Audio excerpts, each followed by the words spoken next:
আমি আজ আমার মায়ের দিকে তাকিয়ে বললাম, আম্মা আজকে আমি আপনাদের ঘর পরিষ্কার করব। ঘর থেকে সব তেলাপোকা জেঠিয়ে বিদায় করব। আলমারি পরিষ্কার করে সব সুন্দর করে সাজিয়ে রাখবো। আমার মা তখন আমার দিকে তাকিয়ে দীর্ঘশ্বাস ফেলে বললেন, বাবা যাই করিস না কেন কোনো লাভ নাই। তোর বাবা কোনোভাবেই তোর পছন্দের মেয়ের সঙ্গে তোকে বিয়ে দিবেন না।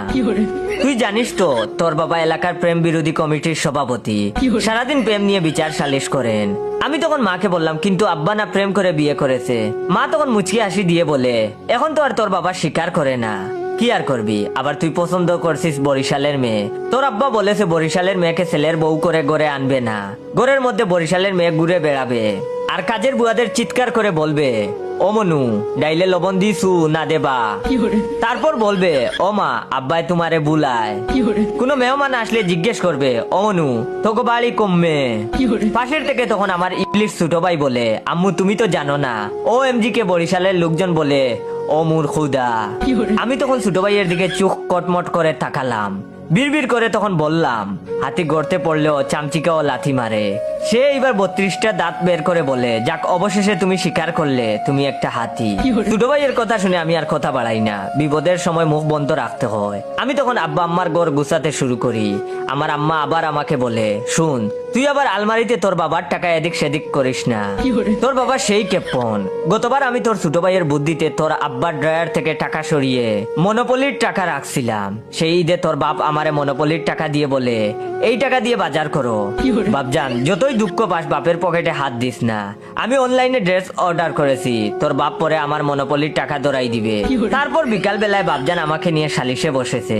আমি বংশের মানিজ্য ডুবিয়ে প্রেম করে এখন বিয়ে করতে চাচ্ছি এই ব্যাপারে। সালিশে সদস্য 3 জন।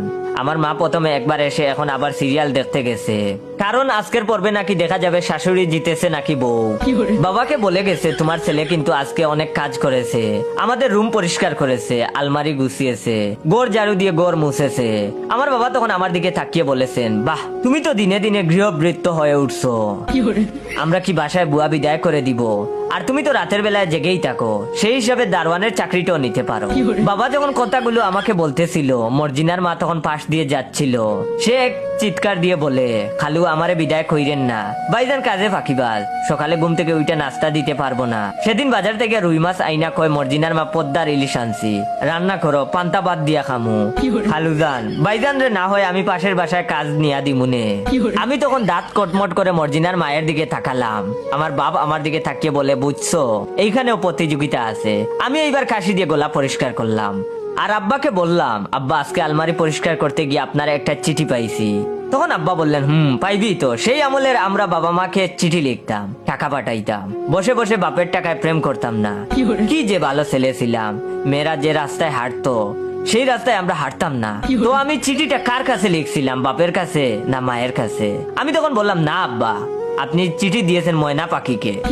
চিঠির ভেতরে লিখেছেন, ময়না পাখি পুকুর পাড়ে আসলে আপনি কাঁঠাল গাছের উপর থেকে পাখিকে একটু দেখবেন, কাঁঠালের বিচির সঙ্গে চিঠি বেঁধে ময়না পাখিকে ছুঁড়ে মারবেন, আর বাসার লোকজন বিয়েতে রাজি না হলে পাখি নিয়ে উড়াল দিবেন। নিচে আপনার স্বাক্ষরও দেওয়া আছে। আমার কথা শুনে বাপজান একটু নড়ে চড়ে বসলেন।